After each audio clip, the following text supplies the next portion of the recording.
It sure doesn't seem like there's a bigger fan of the SEC than Commissioner Greg Sankey. I mean, this guy comes hard at times. And if you missed it, right now the meetings in Destin for the Southeastern Conference, I don't go to these.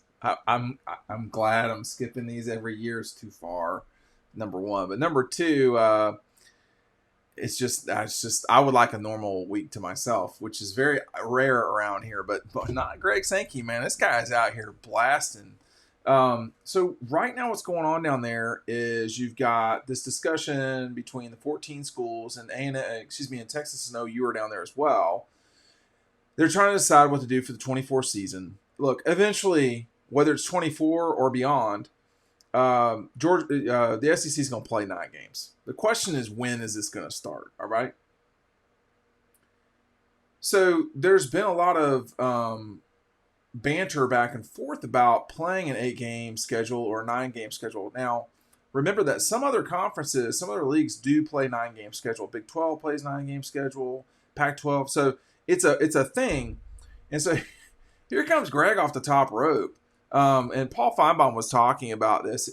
He said, would an 8-game schedule be held against the SEC when you start talking about strength of schedule?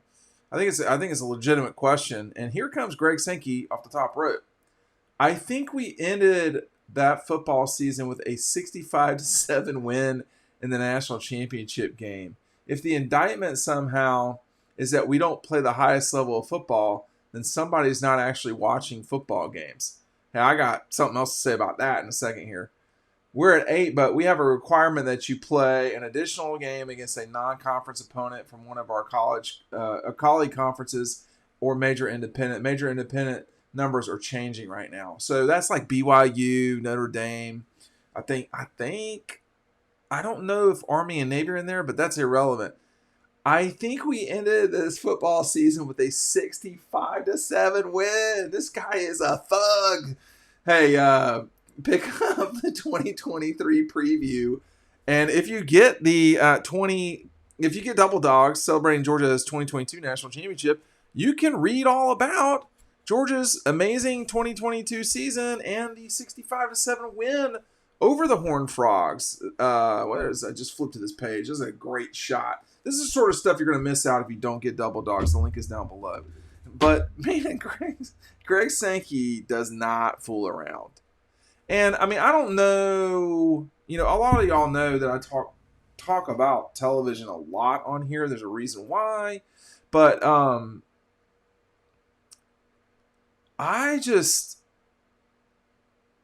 think maybe the league thought, and this is my projection, and they can shoot this down if they'd like. I might get a text message about this. We'll see. But I think they're kind of maybe sensitive right now because they thought they'd have the 9 done, and they don't. But again, there's a lot. I saw Kirby's comment today, and he's just wrong about how it's the most overblown conversation or whatever his quote is. That's his opinion, but this is a really important thing, and this is why you need people in. This is why you need their coaches coach and administrators administrate. Kirby's not counting money. Kirby's worried about playing football games. And for him, when you're bulldozing people 65-7, maybe you're not worried about another SEC game. Maybe he shouldn't be, but it is a real conversation, and right now it's an important one. The SEC is in a situation where they didn't thread the needle. I think it's okay to be transparent here. The SEC has got a good media deal. They did not maximize their media deal. And, the Big Ten's deal certainly is better than the SEC's when it comes to money. Not sure it's better when it comes to exposure. So, maybe the folks in the league office are a little bit sensitive about that right now, or maybe Greg's just like, hey, that is not a talk. That's not going to become a talking point. This 8 game. I do not think that. I don't see how we can really legitimately sit here and say an 8 game schedule in the league has really any bearing on moving forward what should happen. Because, well, reality jumps in. Okay, Alabama smokes the Big 12 champion. Georgia beats the Big 12 runner-up by 58 points. They beat the runner-up for the Big 12, or Big 10, on the last second field goal. Tennessee, I wouldn't say smokes the ACC champion, but they beat them pretty good.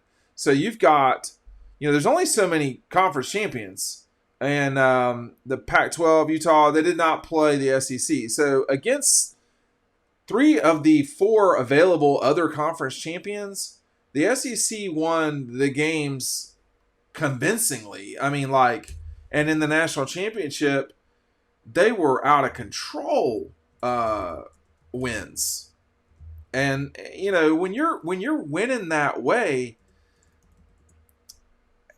it's hard to say the SEC is not the best league when they're just pounding people to death. So I'm just looking back at these. I want to get the numbers exactly correct. So it was Penn State played Utah, obviously, but collectively speaking, the Pac-12 didn't even win a New Year's Six game. I mean, it was embarrassing. So 31-14, that's a 17-point win for the Vols over the ACC champion. Alabama wins 45-20 over the Big 12 champion. And then the other one was obviously Michigan didn't even, the Big 10 champion didn't even get there. So in the Pac-12, so these are pretty decisive, wins in these are not trivial games. These are really, really important football games. These championship games. A season ago, Georgia and Alabama just rolled through Cincinnati and Michigan. Those games were not competitive. They just thumped them. And so, when you see Ohio State, they, last year, they are in a 3-point game with Utah. Michigan State and Pittsburgh are fighting it out the year before. So the ACC plays 8 as well, if I'm not mistaken. In 2019, you look at the New Year's Six games. You've got LSU. LSU beat Oklahoma 63-28, and then beat Clemson by 100 or whatever it was. Georgia beats Baylor by 12. Florida beats Virginia by 8. These are not super competitive games. The Florida-Virginia game, I guess, was competitive. I remember watching that. That game was not that competitive, I can assure you. The Gators beat them pretty good. So Greg's point notwithstanding, he's just saying, hey, listen, I don't want to hear the criticism because I think he can tell they don't have the votes for the 9. Georgia, I'm trying to remember who it was again. It's Georgia, Missouri, LSU. This is who has said publicly they want to go to 9. It's the Gators, Dogs, A&M, LSU, and Missouri. So it's just the 5 schools. You're going to need 8. I don't know what is South Carolina's problem. They're going to lose Georgia, Carolina. So I guess that doesn't really matter to them. But what's happening here is eventually the SEC will go to 9 games. And right now, they have just hit a timing problem. Okay, they agreed to their contract extension with with Disney in 2020. That's a year or whatever before Texas and Oklahoma came into the league.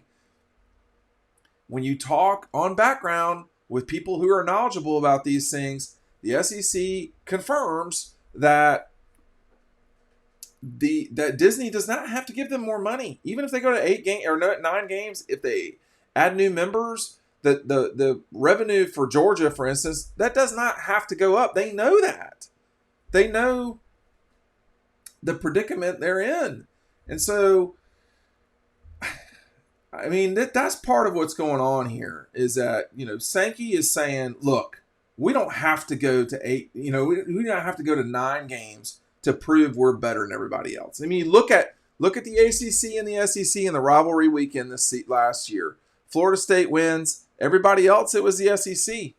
I mean, like South Carolina narrowly beating Clemson. Georgia just didn't play well against Tech and won. And Kentucky, I believe, beat Louisville's skulls in because Louisville is terrible or was terrible.